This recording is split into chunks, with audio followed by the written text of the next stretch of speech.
dari semua belenggu dan ikatan.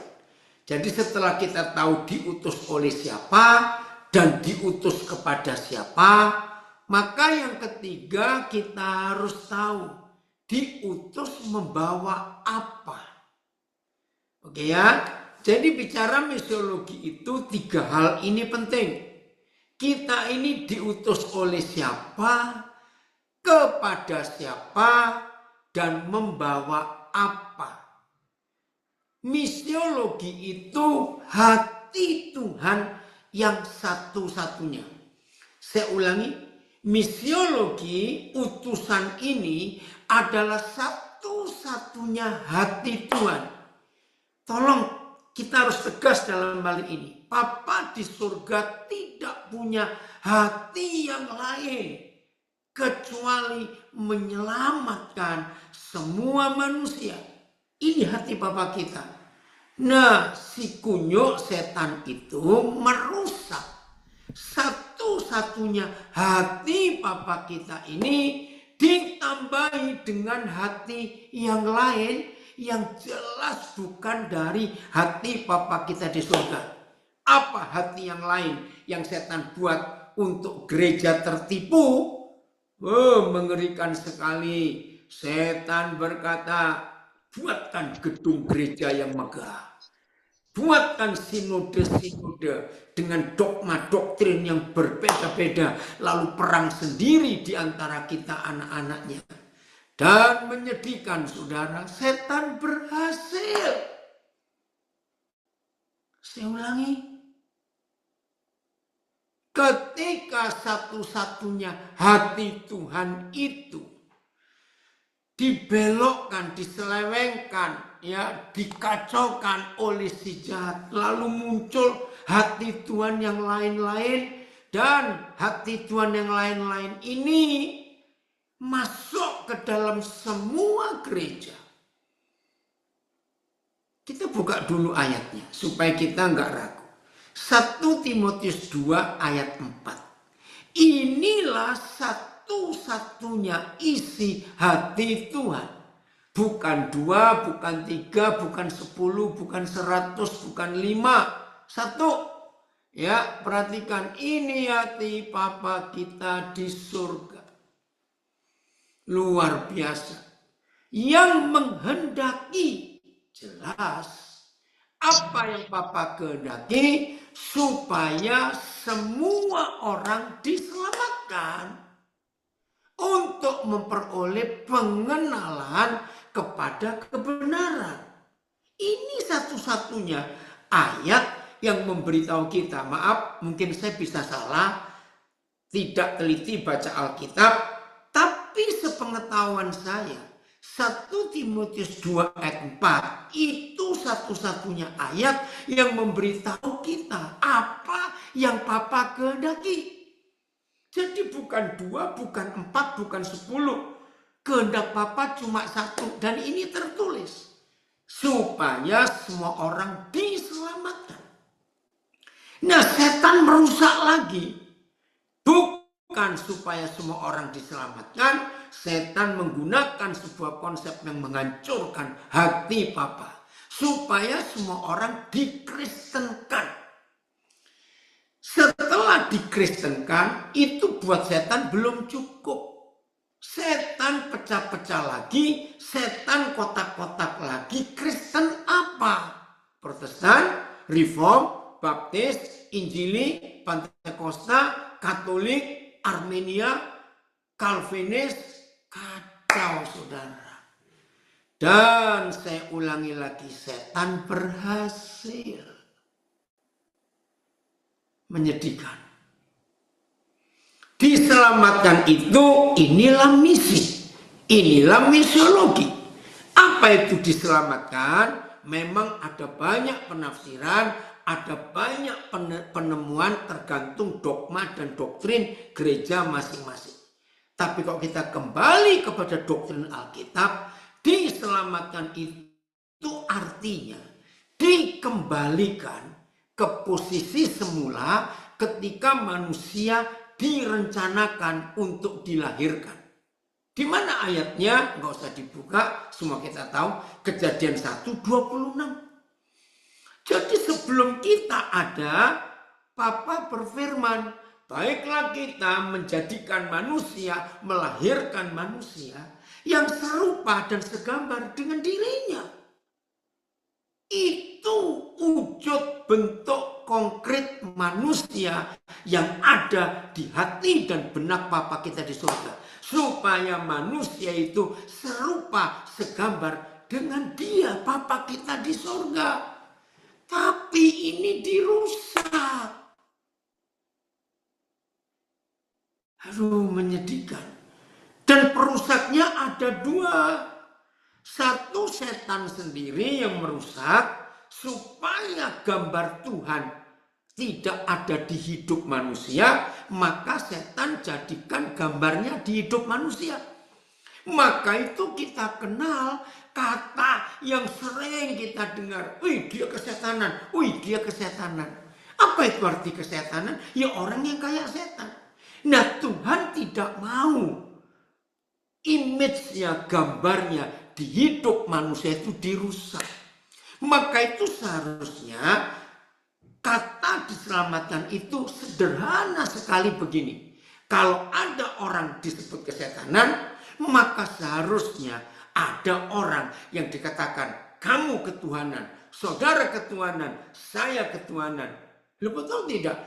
Kalau ada kesetanan ya harus ada ketuhanan. Nah ketuhanan inilah bentuk konkret manusia. Semua orang diselamatkan. Itu keinginan Tuhan.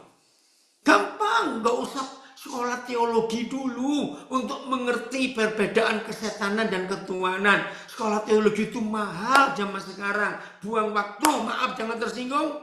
Dan kalau kita belajar teologi, kita pasti belajar dogma dan doktrin. Dan kalau kita belajar dogma dan doktrin, hasilnya perpecahan. Karena doktrin A pasti menyalahkan doktrin B. Doktrin B menyalahkan doktrin A. Doktrin C menyalahkan doktrin D. Dan seterusnya. Begini. Orang disebut kesetanan. Gampang. Ya karena dia kayak setan. Maka seharusnya kalau kita bisa berkata, wih dia ketuhanan. Ya karena kita seperti Tuhan. Gampang bukan? Bagaimana orang bisa seperti setan sampai jadi kesetanan? Karena orang itu nuruti semua yang setan mau. Ternyata segampang itu saudara dan saya akan ketuhanan. Kalau kita mengambil keputusan menuruti, melakukan semua kehendak Bapa. Maka itu dalam doa Bapa kami yang saya akui sebagai doktrin tunggal. Tidak ada doktrin kedua, ketiga, keempat. Doktrin tunggal adalah doa Bapa kami. Apa kalimat yang penting supaya kita ketuhanan, bukan lagi kesetanan, dan itu terjadi karena pemberitaan Injil? Jawabannya pada kalimat ini. Jadilah kehendakmu. Sederhana. Orang kesetanan karena mereka melakukan kehendak setan. Kalau saudara dan saya ingin disebut ketuhanan, ya ini tadi, jadilah kehendakmu. Lakukan kehendak Bapa di hidup kita. Sehingga cara berpikir kita, cara kita mendengar sesuatu, cara kita menilai, melihat sesuatu, cara kita berkata sesuatu, cara kita berperasaan sesuatu, semuanya. Karena doktrin ini, jadilah kehendakmu. Nah doktrin gereja itu memaksa kita untuk jadilah kehendak sinode, kehendak doktrin kita.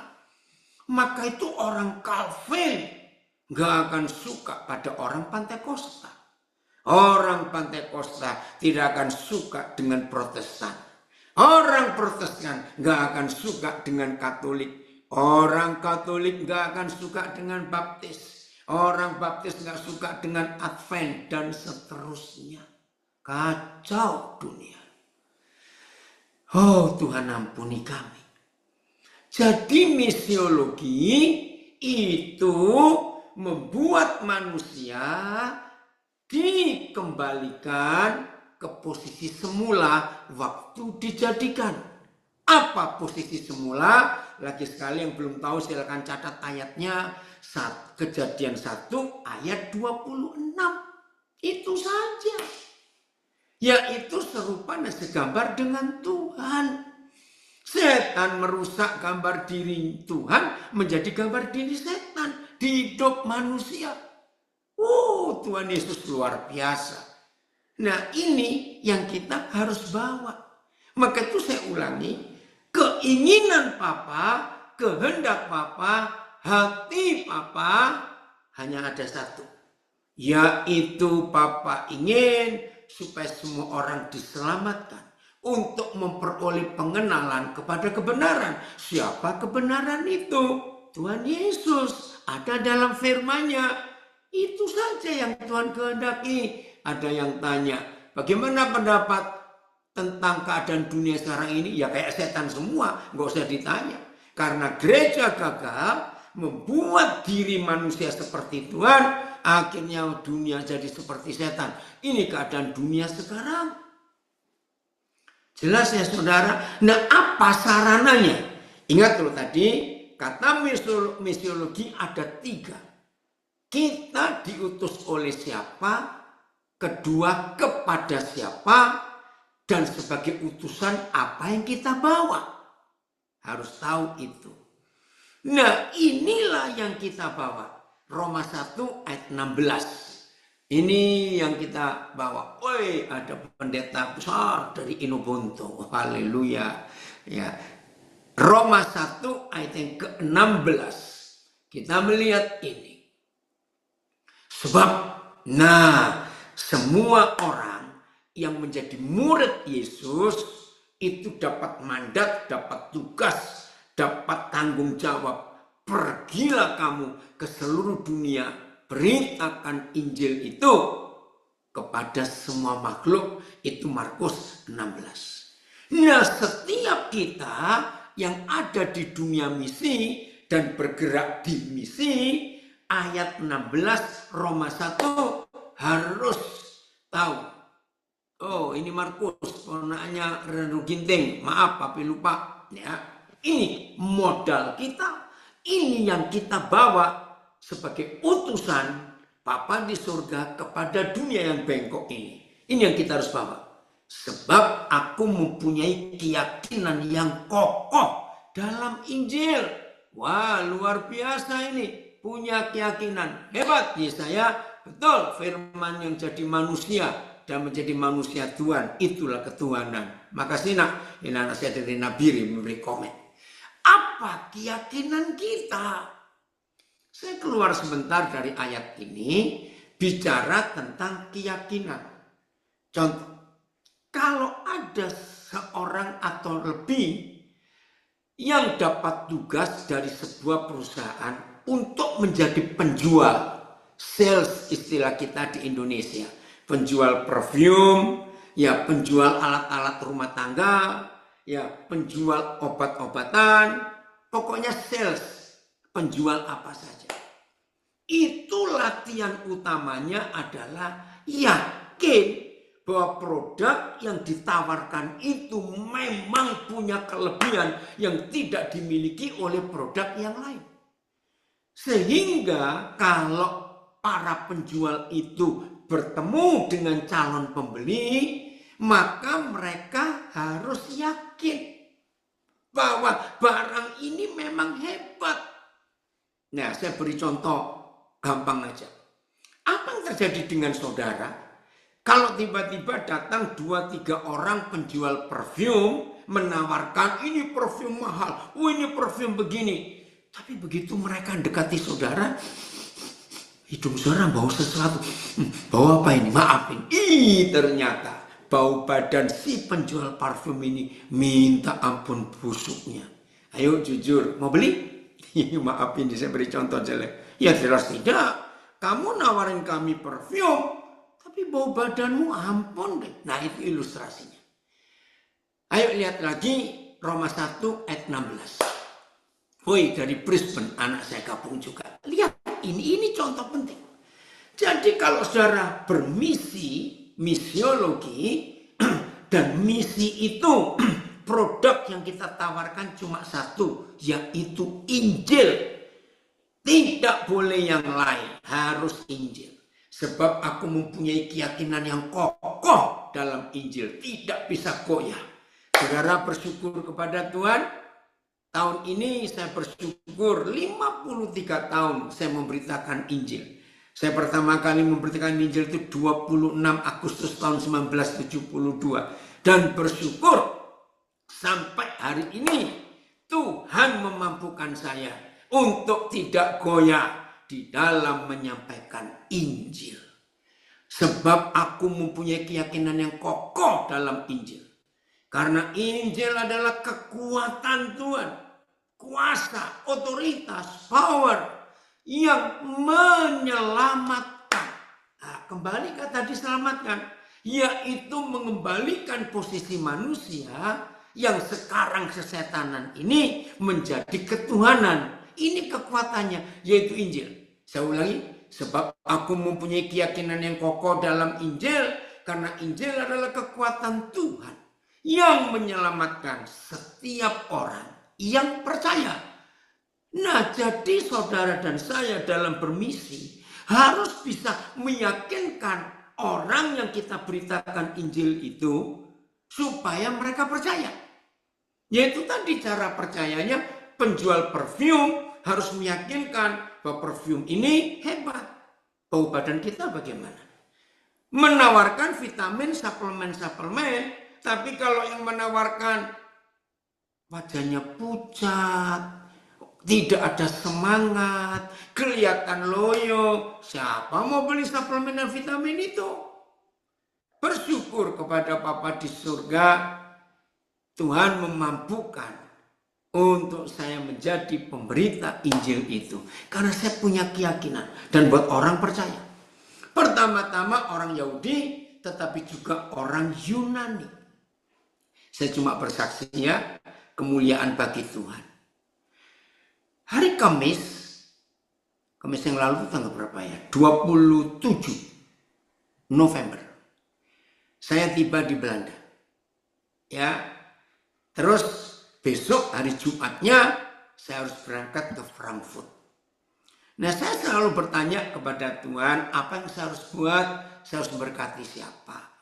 Yang menyebut saya Pak Paul Chang. Tahu ya Pak Paul Chang, istilahnya Nabi ke-26. Menjemput saya di Bandara Amsterdam. Terus saya bilang, ya Pak Paul Chang sedang melayani seorang anak. Ya, secara darah dia itu orang Kolombia. Tetapi sejak umur 8 bulan dia diadopsi oleh keluarga Belanda. Sehingga otomatis dia berwarga negara Belanda. Saya baru ketemu orang ini 2 kali. Ya, sebelum tanggal 28 November yang lalu. Nah, Roh Kudus gerakkan saya untuk saya ngajak dia ke Jerman tanggal 29 November kemarin. Nah, terus Pak Paul saya tanya, karena Pak Paul yang tahu di mana anak ini. Nah, sebetulnya Pak Paul juga agak meragukan, mungkin nggak masalah kalau saya ajak ke Jerman. Ya, tapi Pak Paul Chang sudah tahu bagaimana model pelayanan saya. Dengar ringkas cerita, ya udah dihubungi dan dia mau berangkat. Nah, malam itu di satu keluarga di kota Hoofddorp dekat Amsterdam, saya nginap di situ karena besoknya harus pagi-pagi naik kereta supaya gampang. Nah, anak ini ikut dipanggil Pak Paul datang. Saya tahu dia masih terikat dengan narkoba, saudara. Umurnya baru 31 tahun, tapi hidupnya sudah hancur, sudah rusak. Aduh, betul-betul mengerikan. Saudara, malam itu jam 1 dia bangunin saya. Saya gelisah. Nah, mulai ini, obatnya ini kurang ajar setan. Saya mau balik aja. Di jam 1 ini, mau bagaimana kamu mau naik apa? Nanti aku telepon temanku, dia bilang, mana ada teman jam segini mau ikut. Saudara, saya ajak ngomong, saya nggak doa, saya nggak nyebut Tuhan. Saya ceritakan, kan kamu pengen ke Jerman. Kemarin kamu mau ikut karena ingin ke Jerman. Saya pakai hikmat Tuhan, udah, puji Tuhan dia tidur. Nah, Jumat pagi kami berangkat bertiga naik kereta dari Amsterdam menuju Frankfurt. Nah, Jumat sore kami tiba, langsung gereja yang ada di Frankfurt menginapkan kami di sebuah hotel. Saudara, malam itu dia minta izin saya untuk jalan-jalan. Ya silakan, karena mereka, saya bertiga ya, karena dua yang saya ajak ini belum pernah ke Frankfurt. Saya izinkan. Jam 1 malam, hampir jam 1 mereka balik. Kaget saya. Anak ini mabuk, saudara. Masuk ke dalam kamar, waduh, ngomong macam-macam ya orang mabuk. Ya, saya ajak dia bicara baik-baik. Ya baik dia, nurut. Saya bilang cepat tidur. Karena besok pagi Sabtu kita ada pelayanan pagi. Saudara bayangkan. Saya sangat yakin Injil bisa merubah dia. Puji Tuhan, Sabtu pagi dia nggak terlambat bangun. Kami ada kebaktian. Nah, Roh Kudus gerakan saya bilang suruh dia beri kesaksian. Logika saya, kesaksian model apa ini anak semalam baru mabok. Oke. Tapi Roh Kudus bekerja. Waktu dia memberi kesaksian di kebaktian itu, cerita bagaimana masa kecilnya penderitaan dia. Orang yang hadir itu rata-rata menangis lihat penderitaan dia sejak kecil. Saudara, saya tidak menyangka, saya tidak berharap hasil bagaimana, tapi saya percaya Injil itu merubah orang. Akhirnya saudara, dia dapat support. Dia merasa dihargai karena semua orang yang mendengar dia bersaksi mendukung dia, mendorong dia untuk semangat. Kamu harus menang, kamu harus menangkan teman-temanmu. Wih, luar biasa. Saya nggak ngomong apa-apa, saya cuma memberi kesempatan saja buat dia. Saudara, dan sore itu selesai ibadah karena kami kebaktian jam 12 siang. Nah, jam 3 selesai, lalu salah satu penatua di gereja itu mengajak kami bertiga jalan-jalan di kota Frankfurt, yang di Jerman lagi ada pasar malam Natal. Langsung jalan-jalan, wah dia senang sekali. Terus kami diantar ke bandara, sebab malam itu kami akan ke Munich, ke München. Wah dia cerita sepanjang jalan, bagaimana dia diubahkan Tuhan. Hanya, wah saya bersyukur. Injil gak harus dikhotbahkan. Karena Injil itu ditulis 4 hal oleh Tuhan Yesus. 1, Injil itu kasih. Nah, saya cuma menyatakan kasih kepada anak ini. Saya gak bicara tentang narkobanya, tentang apa. Kasih. Tidak ada kehidupan yang tidak membutuhkan kasih.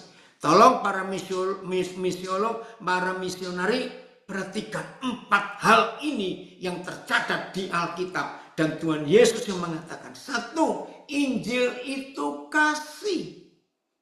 Tidak ada kehidupan yang tidak membutuhkan kasih. Saudara perhatikan kira-kira hampir 4 tahun terakhir ini atau 3 tahun.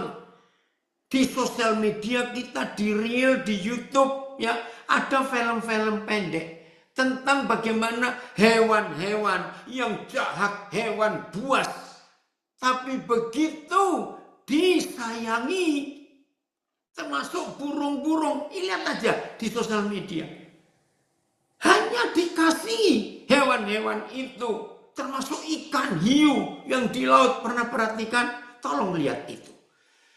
Mereka sadar ada orang mengasihi aku. Dan akhirnya para hewan itu bisa berterima kasih. Nah ini loh, kalau Injil kita beritakan murni, tanpa bungkus dan label Katolik, Protestan, Pantekosta, Baptis, Advent, GMS, Juetani, dan Rock, dan macam-macam, maka orang akan terima. Yang kedua, Injil itu air hidup. Mana ada kehidupan gak butuh air? Yang ketiga, Injil itu garam dunia. Tidak semua orang butuh gula, tapi semua kehidupan butuh garam. Ya waktu saya masih kecil di desa tinggal, kaget. Saudara, ada sapi, ada kambing. Itu bisa nerobos ke dapurnya orang-orang desa. Saya kaget pertama, hanya cari garam. Jadi sapi, kambing itu tahu mereka butuh garam dan bisa masuk ke dapur orang dan cari garam. Itu seru kalau saya masih kecil, masih ingat, ada yang masih ingat itu. Yang keempat, Injil itu terang dunia. Nggak ada kehidupan nggak butuh terang. Nah, kalau Injil yang adalah kekuatan Tuhan, kita sampaikan murni sebagai kasih, sebagai air hidup, sebagai garam dunia, sebagai terang dunia. Percayalah, nggak ada orang yang menolak. Tapi ketika Injil, oi, adik saya dari Bali ikut gabung malam ya. Kalau Injil itu sebagai kasih, tapi dikasih label, ini kasih Katolik, ini kasih Protestan, ini kasih Pantekosta, ya hancur. Orang nggak mau. Sama seperti kalau suatu hari saudara belanja, ya mau cari beras, mau cari garam, mau cari minyak goreng, mau cari gula, mau cari bahan-bahan sehari-hari, kaget sampai di pasar, sampai di toko, loh kok ada label? Ada beras Kristen, gula Hindu, garam Buddha, dan sebagainya. Kacau nggak? Pasti orang beragama akan mencari yang semerek. Wih, luar biasa, betul Fitri. Injil itu kasih, air hidup, garam, terang dunia. Semua orang membutuhkannya. Kembali ke anak ini. Akhirnya penatua gereja di Frankfurt mengantar kami sampai ke bandara Frankfurt menuju Munich malam itu. Jam 9 kami take off. Sampai Frankfurt dijemput oleh gembala, sampai München dijemput oleh gembala, kembali kami dinapkan di hotel. Saudara, saya perhatikan anak ini berubah. Besok paginya hari Minggu kemarin ini ada ibadah. Nah, selama penjemputan dari bandara Munich sampai kami tempat nginap, gembala ini tanya, siapa ini dua orang yang saya ajak? Mereka cerita sendiri. Nah, yang satu juga mamanya orang Jawa, papanya Belanda asli. Tapi sejak dia lahir, dia nggak pernah ketemu siapa papanya. Yang ini umur 18 tahun. Saudara, ternyata gembala di Munich ini minta, boleh nggak mereka dua saksi? Oh, boleh. Kenapa tidak? Saudara, kembali terjadi hal yang luar biasa. Ketika anak ini memberi kesaksian, gereja itu mengalami zaman Tuhan. Luar biasa. Betul, Injil itu kehidupan. Saudara, nah sorenya itu ibadah pagi 10:30. Selesai ibadah, selesai makan siang. Ya, gembala gereja itu kembali mengajak dua anak saya ini untuk jalan-jalan di kota Munich. Mereka pun belum pernah ke Munich. Berangkatlah, saya nggak ikut. Senin siang kami balik ke Belanda. Wih, anak ini cerita. Wah, saya baru mengerti kehidupan yang seperti ini. Dan dia bilang, dia manggil saya papa. Kalau papa balik ke Munich lagi, ajak saya siang. Saya nggak ngomong agama, nggak ngomong apa. Hidupnya Tuhan jamah. Puji Tuhan untuk itu. Maka itu kita harus berani berkorban dalam hidup ini untuk menikmati kasih Tuhan yang bisa dinikmati oleh banyak orang. Jadi siapa yang ngutus, kepada siapa, dan bawa apa. Kita sudah ketemu. Injil kita bawa, bukan agama, bukan dogma. Injil yang hidup itu cuma satu.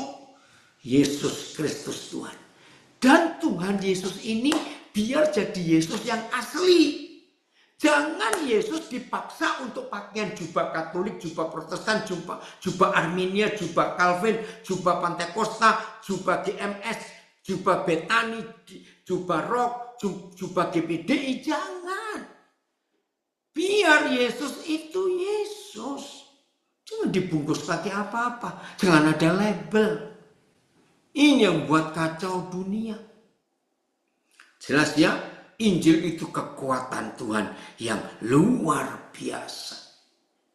Nah, ini kesaksian saya yang baru terjadi beberapa hari yang lalu.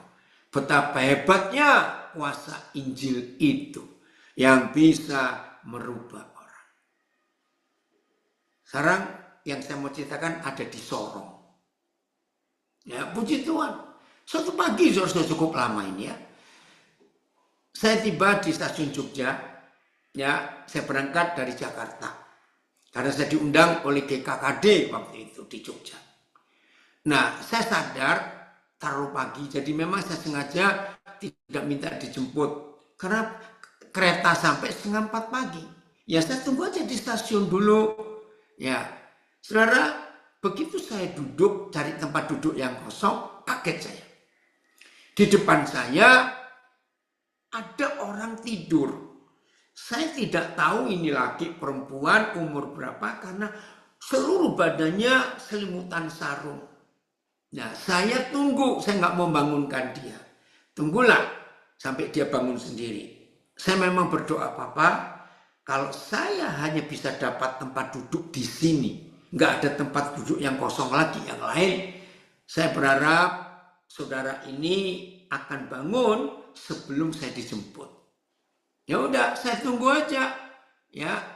Nah, kalau kita melihat kebenaran Injil, Tuhan itu luar biasa. Sambil saya melihat HP saya, ya tunggu jam, gitu. Tiba-tiba gerak sarung ini. Wah, berarti dia bangun. Begitu bangun, ternyata remaja, saudara. Umurnya belasan akhir. Kalimat pertama yang saya tanya, kamu mau sarapan enggak? Saya enggak ngomong agama. Saya enggak tanya dari mana. Mau sarapan enggak?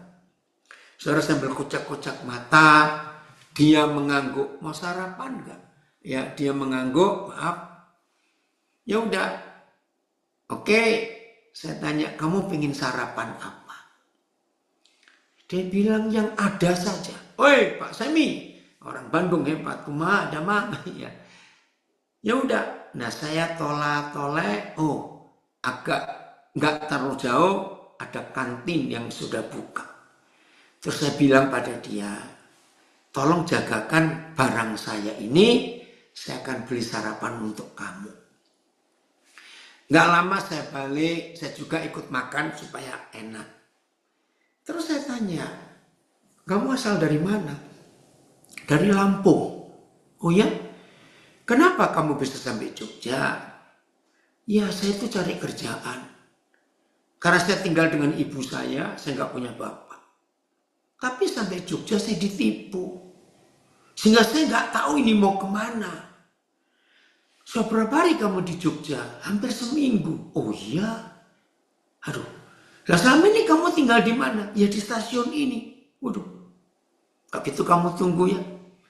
Nah, salah satu dari anggota GKKD yang menjemput saya ini, saya tahu dia punya rumah singgah untuk anak-anak jalanan ini. Saudara, akhirnya saya bilang setelah makan nanti kalau Bapak dijemput, kamu ikut ya. Nah, saya kenalkan, saudara, luar biasa Tuhan. Akhirnya anak ini bisa tinggal di rumah singgah. Ya, disekolahkan lagi oleh tim ini, dia lulus SMA. Nah, akhirnya dibilang, dia manggil saya Papa. Saya ikut Papa aja lah. Saya ajak dia ke Nabire. Puji Tuhan, pelayanan bagus, kerja. Akhirnya dia ketemu jodoh di Nabire. Ya saya melamar, dapat orang Semarang. Saya melamar di Semarang. Pernikahan mereka berlaku di Semarang, luar biasa. Akhirnya dengan istrinya, mereka balik ke Papua. Dengan cara Tuhan, mereka dapat promosi untuk kerja di Sorong. Saya nggak akan tahan dia. Nah, Injil bekerja. Nggak lewat agama. Ini yang kita syukuri, bagaimana Injil itu bisa menyelamatkan semua orang tanpa melihat latar belakangnya. Haleluya. Pak Fido sampai mana kamu? Jelas ya? Jadi maaf, saya cuma cerita untuk kemuliaan Tuhan. Dengan menyatakan Injil yang ada 4 hal. Kasih, air hidup, garam dunia, dan terang dunia. Kemuliaan buat Tuhan. Sampai hari ini. Sudah berjalan 53 tahun lebih. Saya belum pernah menginjil ditolak orang. Karena saya nggak bawa agama. Enggak. Saya bawa Yesus. Yang murni. Tanpa bungkus, tanpa jubah sesuatu. Biar Yesus itu Yesus. Yaitu tadi. Keren ya? Oke. Yohanes 17 ayat 8. Diutus misi itu modalnya cuma satu. Otoritas. Dengar ya. Menjadi misionaris itu modalnya cuma satu. Otoritas. Bukan doa puasa. Bukan hafal ayat Alkitab. Bukan membawa surat tugas dari organisasi kita. Tidak. Membawa Injil itu hanya butuh satu saja. Yaitu otoritas. Dan otoritas itu dari Tuhan. Ini dia. Yohanes 17 ayat 8. Betul, Nathan. Luar biasa Tuhan kita. Sebab segala firman yang engkau, Bapa, sampaikan kepadaku, Yesus. Saudara perhatikan segala firman. Nah ini kita harus tahu. Kalau ada segala firman, itu berarti ada sebagian firman. Hei Wawan, kapan berangkat ke New Yorknya? Oke ya, saya ulangi. Kalau ada segala firman, berarti ada sebagian firman. Betul. Kalau dari Papa di surga, itu segala firman. Tapi kalau dari gereja yang mengutus saudara, itu sebagian firman. Loh, apa bedanya? Beda. Segala firman itu yang utuh, lengkap. Dari Kejadian sampai Wahyu. Kalau sebagian firman, itulah doktrin dan dogma. Nah, itu membuat perpecahan. Apa yang terjadi dengan Tuhan Yesus setelah Bapa di surga menyampaikan segala firman-Nya kepada Yesus? Begini, dan segala firman itu Bapa telah kusampaikan kepada manusia, kepada mereka. Dengar ini. Apa hasilnya kalau segala firman itu telah disampaikan kepada manusia? Oh, hasilnya luar biasa. Dan mereka telah menerimanya. Haleluya. Mereka telah menerimanya. Saya keluar dulu dari kalimat ini. Roh Kudus memberi saya keyakinan. Setiap kali kita menginjil dan ada orang terima Injil itu, lalu orangnya tanya, nah setelah ini, setelah saya terima Yesus, saya harus masuk gereja mana? Ini celaka, saudara. Kalimat pertanyaan orang yang baru percaya Yesus, kalau ikut Yesus, masuk gereja mana? Ini usaha setan yang berhasil membuat Injil terkotak-kotak. Pertanyaan jiwa baru ini sangat menyakitkan Tuhan Yesus. Gerejanya kan cuma satu. Ini loh masalahnya. Tapi kalau kita menyampaikan segala firman tanpa embel-embel gereja A, B, C, D dan seterusnya, maka mereka telah menerimanya segala firman. Dan apa hasilnya kalau mereka sudah menerima segala firman? Lihat kalimat berikut. Mereka tahu benar-benar. Saudara, ternyata ada beda benar-benar tahu dan tahu benar-benar. Itu beda. Kalau benar-benar tahu, belum lengkap. Tapi kalau tahu benar-benar, yakin, cukup, titik. Tahu benar-benar apa? Nah ini otoritas. Bahwa aku datang daripadamu. Ini keren. Dan mereka mereka percaya bahwa engkaulah yang telah mengutus aku. Titik. Kacau dunia ketika masing-masing penginjil, masing-masing misionaris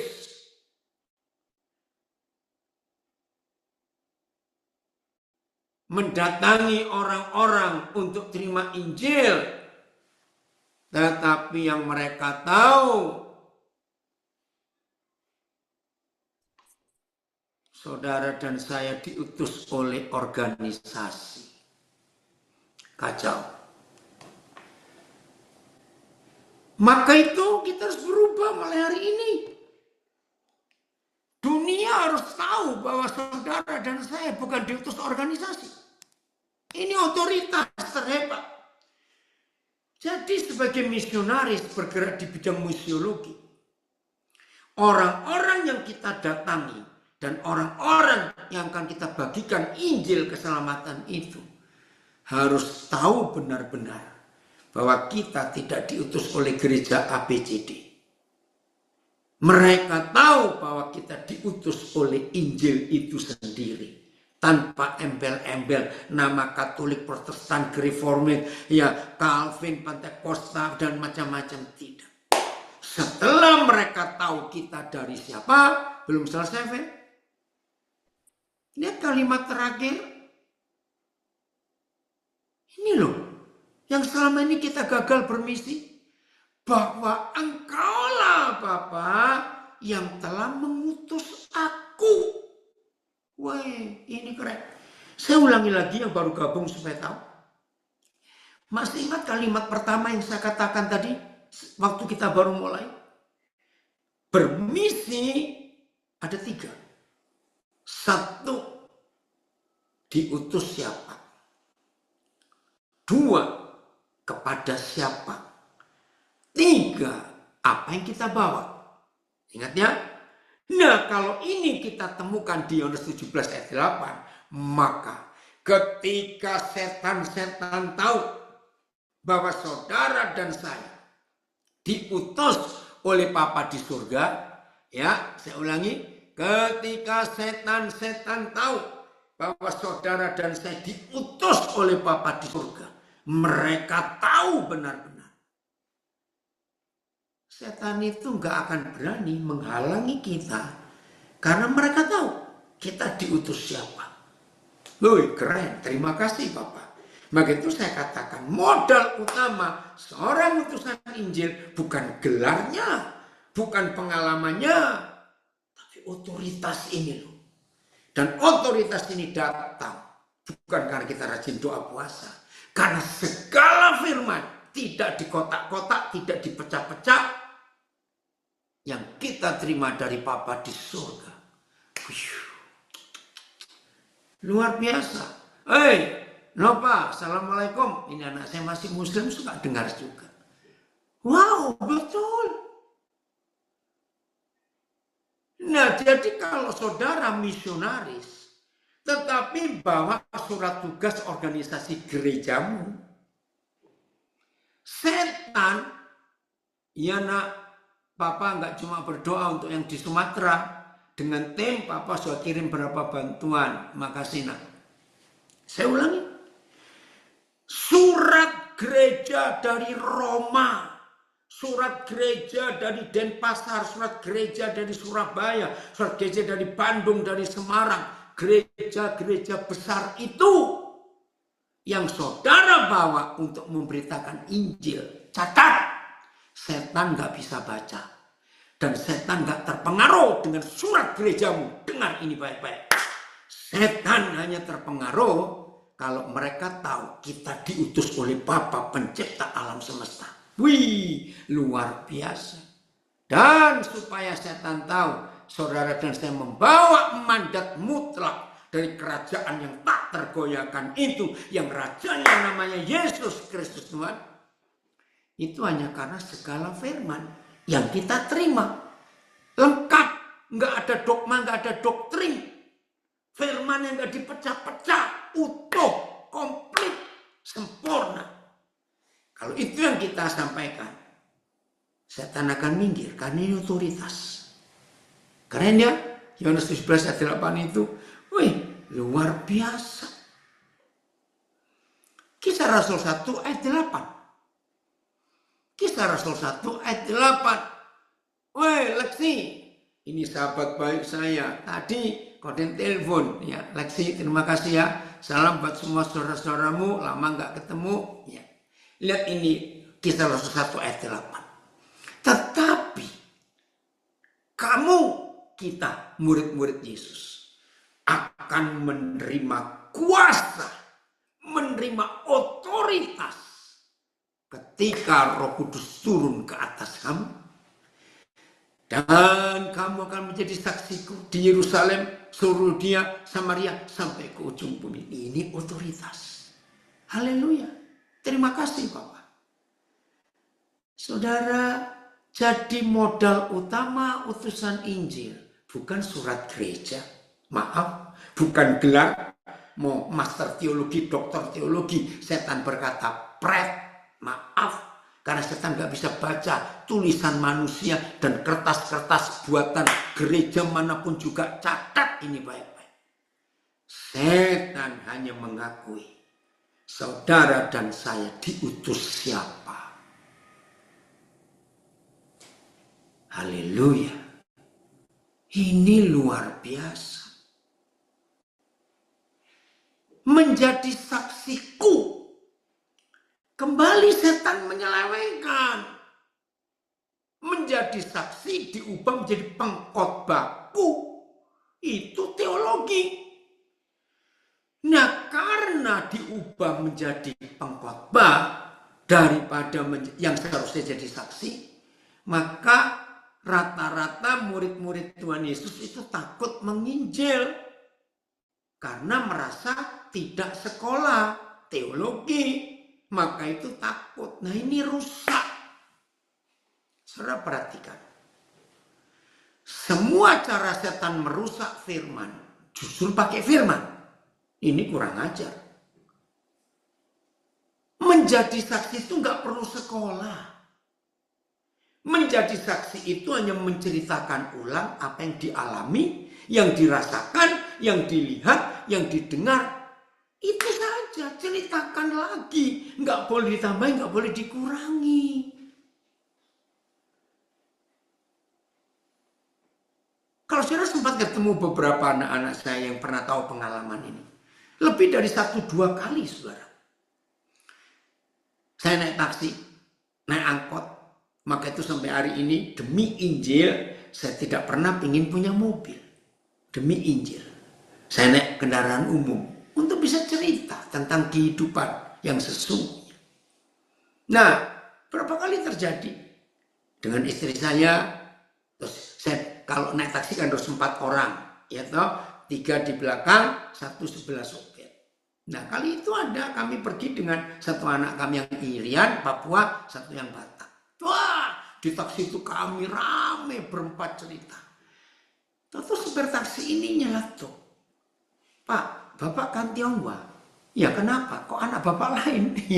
Wah, itu jadi kesaksian. Lalu 2 anak kami yang Batak dan Papua ini cerita. Oh, memang begitu. Papa mama kami itu nggak punya anak kandung. Kami ini anak-anaknya. Hah? Kok bisa seakrab itu?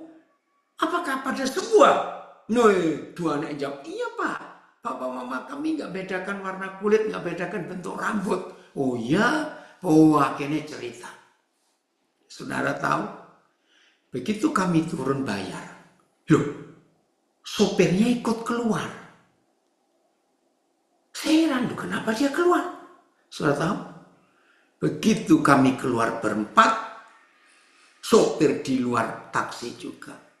Wih, membuat semua kami. Dia bilang, Pak, boleh nggak Bapak peluk saya? Hah? Saya nggak pernah dapat kasih sayang ayah saya seperti Bapak dengan anak-anak tadi. Saya peluk saudara karena itu permintaannya. Meluk itu gratis kok. Saudara, dalam pelukannya itu dia nangis. Wow. Ini nggak sekali 2 kali kejadian. Keren ya. Injil itu gampang, menginjil itu gampang. Oke, kita harus berubah dalam hidup ini. Suatu kali Roh Kudus mengajak saya diskusi. Daniel, siapa penginjil pertama di dunia? Saya jawabnya Filipus. Karena dalam gereja Kisah Para Rasul, Filipus itu penginjil pertama yang keluar dari Yerusalem sampai ke Samaria. Iya toh, Filipus. Saya bilang bukan. Loh kok bukan? Siapa itu? Saudara, saya cari. Saya kaget. Hah? Penginjil pertama di dunia itu seorang pelacur. Oh iya? Hai, pelacur saudara. Oh maaf, ada yang salah ini. Maaf. Oh, kenapa dia? Bentar ya. Oke. Oh, maaf. Ya. Penginjil pertama di dunia itu pelacur.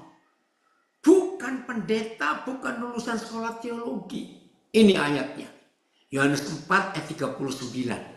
Ayo kita lihat. Yohanes 4 ayat 39.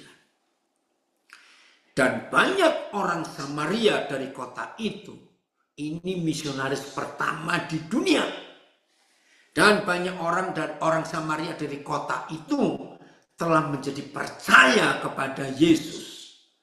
Karena perkataan perempuan itu yang bersaksi, bukan berkhotbah. Catat ini. Setan merusak, kata bersaksi jadi pengkhotbah, hancur Injil. Banyak orang Samaria dari kota itu telah menjadi percaya kepada Yesus karena perkataan perempuan itu yang bersaksi. Dia bukan khotbah. Apa saksinya? Yesus mengatakan segala sesuatu yang telah kuperbuat. Bukan khotbah, bersaksi. Kita lihat. Maaf ya, yang belum tahu, jangan saudara merasa, kok Pak Daniel itu jahat sekali ya, ngomong dia pelacur. Memang dia pelacur, tunggu. Siang itu, Tuhan Yesus sengaja mampir ke sumur Yakub yang di desa Sikar, Samaria. Kita lihat dulu ayat 2 dan 3. Yohanes 4 ini ya, ini awalnya. Woi, seru sekali. Ini cara kita memberitakan Injil jadi misionaris Tuhan yang menyuruh. Ayat 2 dan 3. Oh, ayat 3 dan 4. Maaf ya. Yohanes 4 ayat 3 dan 4. Yesus pun meninggalkan Yudea dan kembali lagi ke Galilea. Perhatikan. Kalau ada kalimat kembali lagi ke, kita tahu toh, berarti tadi sudah dari situ. Ya, Yesus pun meninggalkan Yudea dan kembali lagi ke Galilea. Terus ayat 4 unik. Yesus harus melintasi daerah Samaria. Sebetulnya ada jalan yang lebih singkat. Tapi ada kata harus. Nah ini kita harus cari. Siapa yang mengharuskan? Jelas Bapa di surga. Lihat ayat 6. Di situ terdapat sumur Yakub. Yesus sangat letih oleh perjalanan. Karena itu Yesus duduk di pinggir sumur itu. Kira-kira pukul 12. Wih, sampai hari ini saudara, perjalanan dari Galilea, ya, maaf, dari Yudea ke Galilea itu padang gurun sampai hari ini. Panas jam 12. Nah, Yesus duduk di pinggir sumur itu. Ternyata Bapa di surga tahu siang itu, panas terik itu, ada seorang pribadi yang sedang sangat membutuhkan Tuhan. Maka itu Yesus anaknya disuruh balik. Tapi jalannya agak muter. Yesus nurut. Nah, datanglah seorang perempuan. Saya nggak usah baca, karena hampir semua kita tahu. Terus, nah, antara orang Yahudi dan orang Samaria itu nggak akur. Sampai hari ini, saudara, sampai hari ini. Itu gara-gara setelah Salomo meninggal, kerajaan pecah. Sampai hari ini Samaria dan Yahudi itu terpisah. Nah, Yesus minta minum kepada perempuan ini. Kaget perempuan itu. Ya, maka kata perempuan Samaria ayat 9, masakan engkau seorang Yahudi minta minum kepadaku seorang Samaria? Dijawab ayat 9 Yohanes 4, sebab orang Yahudi tidak bergaul dengan orang Samaria sampai hari ini. Terus Yesus jawab, jikalau engkau tahu tentang karunia Tuhan dan siapakah dia yang sedang berkata kepadamu, berilah aku minum, niscaya engkau telah meminta kepadanya dan ia telah memberikan kepadamu, memberikan kepadamu air hidup. Nah, perempuan ini tersinggung. Loh, kata perempuan itu, Tuhan, engkau tidak punya timba dan sumur ini amat dalam. Dari manakah engkau memperoleh air hidup itu? Nah, saya nggak usah baca lagi. Sudah tahu toh? Diterangkan, kalau kamu minum air sumur ini kamu akan haus lagi. Tapi kalau kamu minum air yang kuberikan kepadamu, kamu gak akan haus untuk selamanya. Bahkan air yang kuberikan menjadi mata air dalam dirimu. Wow, perempuan mana, orang mana yang gak mau terima air hidup? Saudara, tiap hari kita di Indonesia khususnya beli air minum, yaitu galon atau botol. Nah, tapi kalau kita dapat air hidup dari Tuhan, nggak perlu beli air seumur hidup, punya sumber sendiri, siapa yang nggak mau? Lalu Yesus bilang, oke, kalau kamu mau minum air yang kuberikan, panggil suamimu. Terus, ini ayat 16, kata Yesus kepadanya, pergilah, panggillah suamimu dan datang ke sini. Kata perempuan itu, ya mungkin hampir tersipu-sipu ya, aku tidak punya suami. Kata Yesus kepadanya, tepat katamu, bahwa engkau tidak mempunyai suami, sebab engkau sudah mempunyai 5 suami, keren. Dan yang ada sekarang padamu yang ke-6, itu pun bukan suamimu. Dalam hal ini engkau berkata benar. Maaf, apa profesi seorang perempuan? Kalau punya koleksi 6 laki-laki, maaf, bukan untuk merendahkan dia, tapi untuk mengangkat hebatnya kuasa Injil yang merubah hidup seseorang. Kata perempuan itu kepadanya, 19, Tuhan, naik Phil, Tuhan, nyata sekarang padaku bahwa engkau seorang nabi. Hari itu perempuan ini berubah hidupnya. Terus dia balik ke kampungnya sambil menceritakan, menjadi saksi kepada orang-orang tetangga-tetangganya. Maaf, saudara, maaf. Waktu dia berangkat siang itu, di mata tetangga, maaf, ya mereka akan kenal, ini pelacur. Pertanyaan saya berikut. Waktu setelah dia jumpa Tuhan Yesus dan balik lagi, maaf, tetangga-tetangga sudah tahu belum kalau dia sudah bertobat? Belum. Karena dari kemarin-kemarin bahkan sampai tadi dia berangkatnya masih pelacur, sekarang balik lagi ya masih pelacur. Mereka nggak tahu. Tetapi Injil yang merubah hidupnya, Injil itu membawa aura. Tahu kata aura? Maaf ya, saya punya kalimat yang jelek, tapi saya harus ngomong. Jujur jawab, buat kita mudah atau susah mempercayai mulut pelacur? Maaf, saya cuma tanya. Susah. Tapi Injil yang merubah hidup perempuan ini membuat mata tetangga. Ada perubahan ini tetangga kita ini. Perubahannya apa tidak dijelaskan.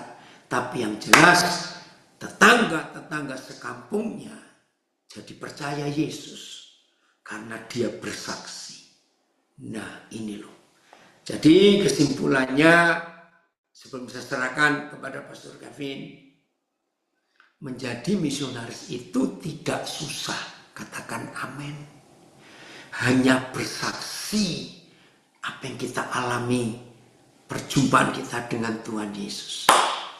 Maka itu sebuah kejahatan.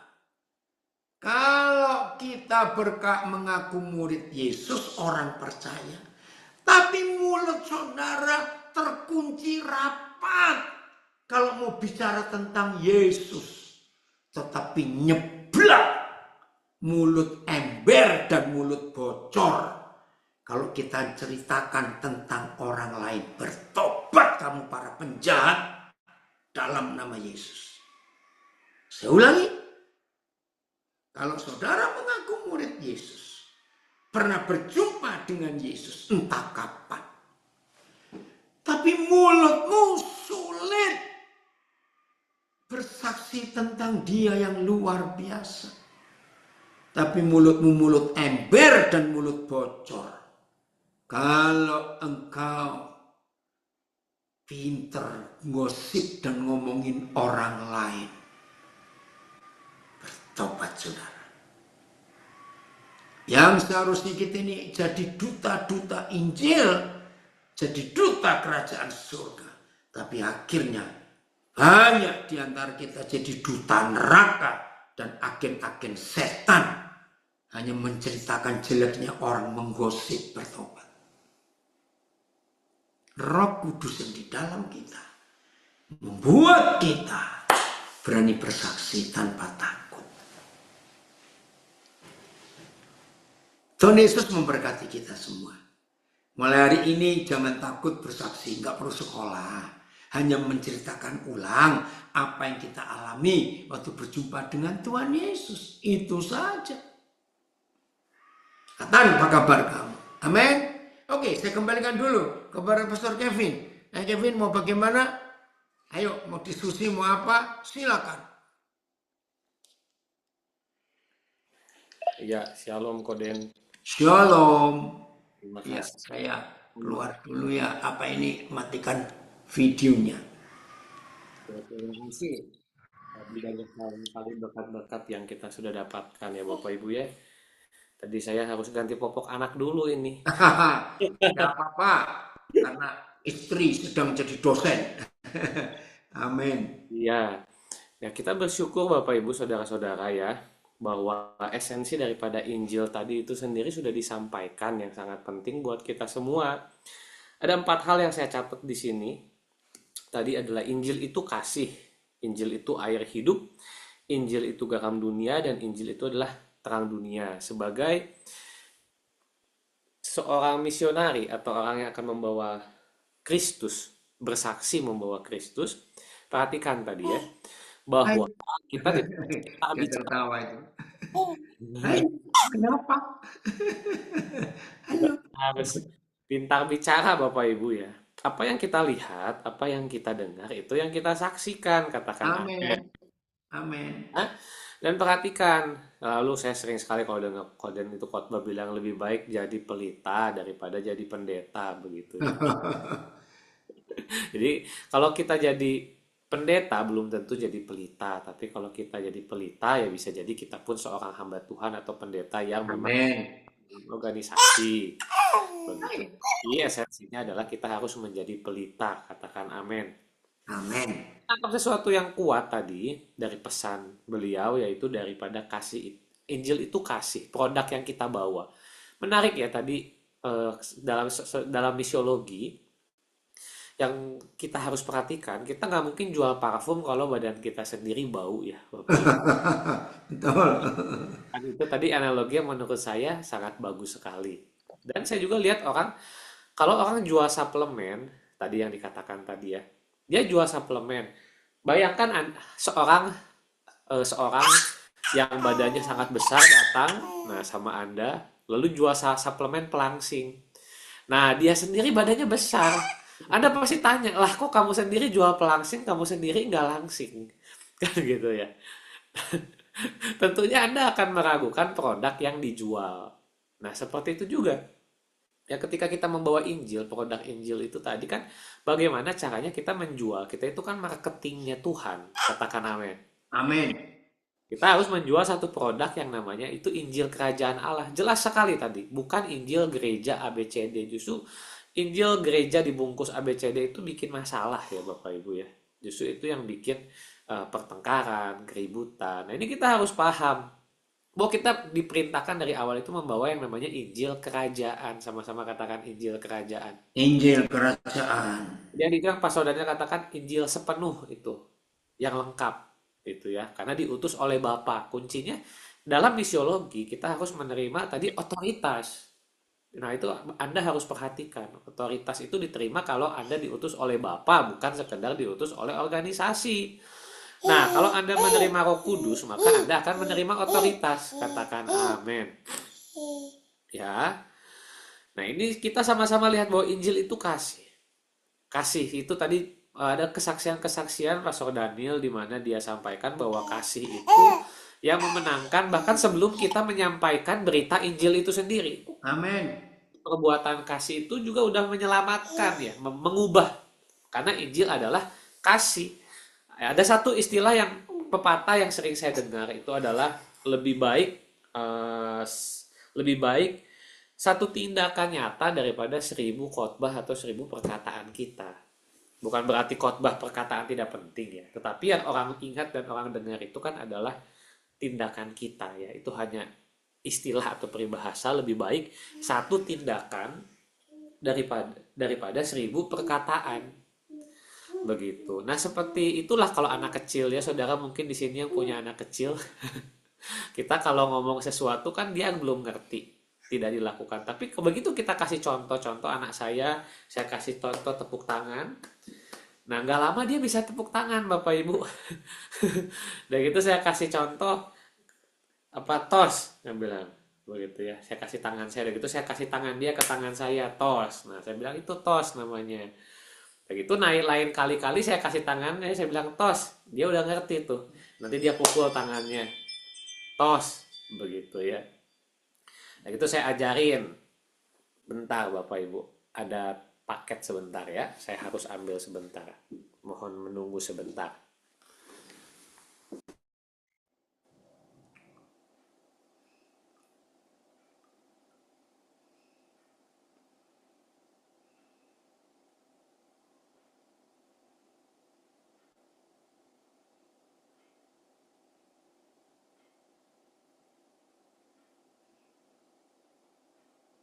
Ya, terima kasih sudah menunggu.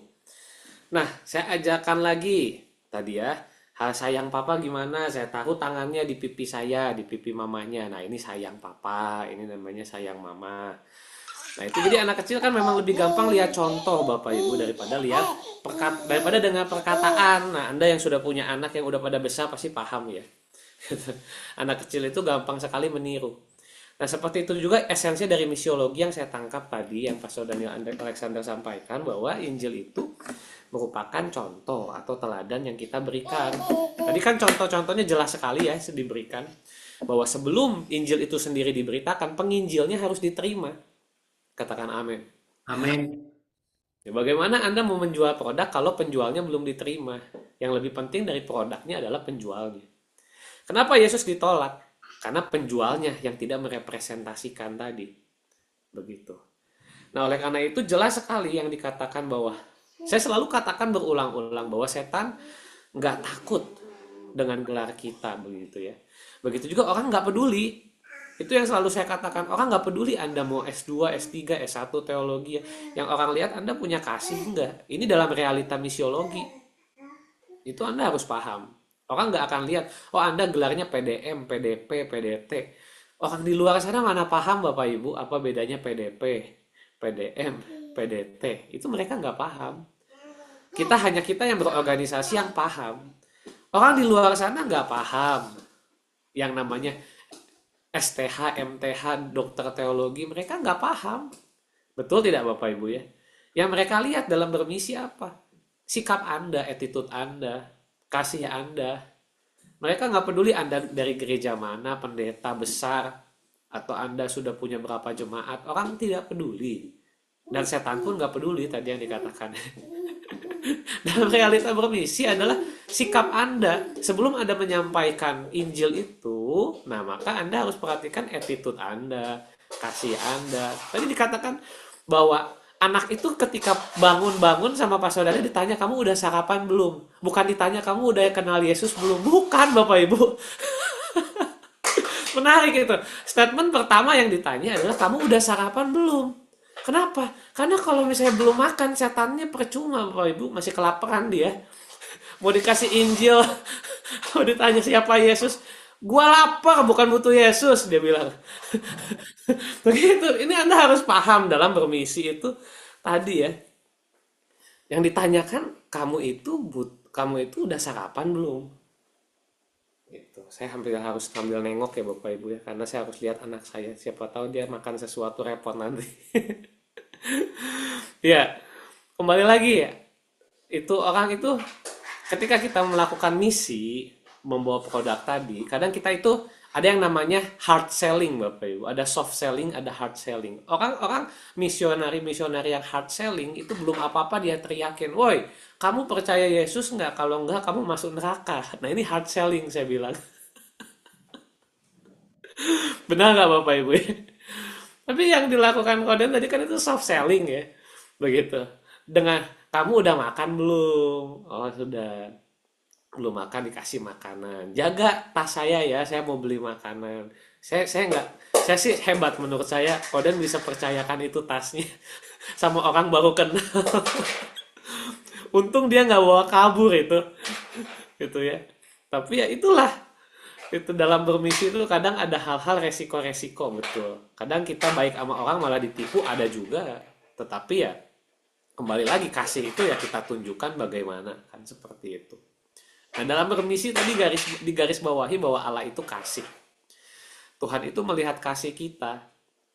Maaf, manusia itu melihat yang di depan mata, bukan melihat hati. Tuhan memang melihat hati ya Bapak Ibu. Sekali lagi, ayatnya berkata Tuhan melihat hati. Begitu kan? Tapi manusia melihat yang di depan mata. Sekalipun Anda hatinya baik tapi keteknya bau, ya Anda pasti ditolak. Bapak Ibu benar nggak? Anda beritain Injil, hati Anda baik. Tapi ketek Anda bau belum mandi. Ya jangan salahin. Anda nggak bisa bilang sama orang yang Anda beritain Injil, kok kamu tolak saya? Kan saya ini baik. Ya masalahnya kamu baik tapi ketek kamu bau. Itu. Ya. Karena yang Anda injili manusia, bukan Tuhan. Yang Anda injili itu bukan malaikat. Tuhan melihat hati ya Bapak Ibu, tapi manusia melihat di depan mata. Itu makanya kalau kita melakukan misi, ya lihatlah konteks budaya mereka, cara bersikap, perkataan kita, attitude kita, cara kita menyampaikan dan lain-lain itu kita perlu perhatikan Bapak Ibu ya. Nah itu tadi contoh-contohnya banyak sekali yang Pastor Daniel sudah berikan buat kita semua. Dan saya berharap kita tidak terhalang lagi untuk menjadi saksi Kristus yang siap jadi saksi Kristus. Lambaikan tangan saudara. Ya, ingat, untuk Anda yang sekalipun sedang belajar dan memiliki gelar, ya, itu hanya bukti Anda pernah belajar dan orang nggak peduli dengan itu. Di lapangan yang orang lihat itu adalah Anda punya kasih nggak, seberapa besar kepedulian Anda sama mereka.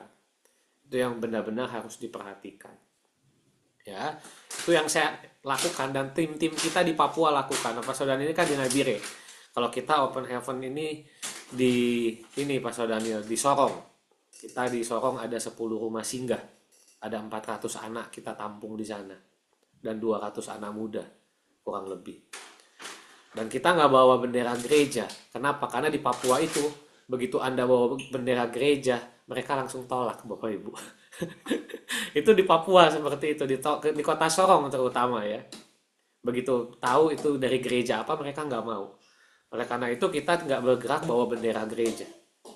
Ketika kita lakukan, mau itu orang Muslim, orang agama lain, suku lain, mau orang gereja apapun, di rumah singgah itu anak-anak itu ditampung dan diajar mereka, dikasihi, diterima.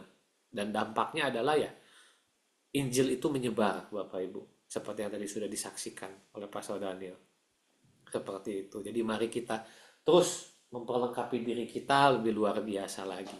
Silakan Saudari Fani bisa tutup dalam doa buat kita semua. Kita akan tutup di dalam doa. Fani saya, Pastor Kevin, soalnya ada dua Fani. Betul. Silakan. Yes, oke. Nah, kita bersatu ya. Bapak yang Maha Baik, terima kasih untuk pelajaran yang sudah kami terima hari ini, di mana kami belajar kembali menuju kesatuan, yang mana yang Tuhan sampaikan dan inginkan dari kita, yaitu adalah kasih yang pertama-tama kasih, bagaimana kami mengasihi sesama, walaupun begitu tinggi tingkat pendidikan kita, tapi kalau kita tidak mempunyai kasih untuk sesama, itu hanya akan mendukakan hati Bapa. Terima kasih untuk Pastor Daniel yang sudah membimbing kami, memberikan kami wejangan atau panutan atau pelajaran, sehingga kami pun menjadi lebih-lebih pintar lagi untuk mengaji bagaimana Alkitab menyatakan firman Allah kepada kita masing-masing. Terima kasih juga untuk Pastor Kevin yang sudah menjelaskan kembali dan menyediakan waktu untuk di mana kami bisa belajar bersama. Terima kasih ya Bapak. Pelajaran hari ini mungkin sudah selesai, tapi firman-Mu tetap membimbing kami, mendidik kami, dan membuat kami semakin lebih-lebih baik lagi. Terima kasih dalam nama Bapa Tuhan Yesus. Kami telah berdoa. Amin. Iya. Amin. Terima Puji kasih Tuhan. Koden. Nanti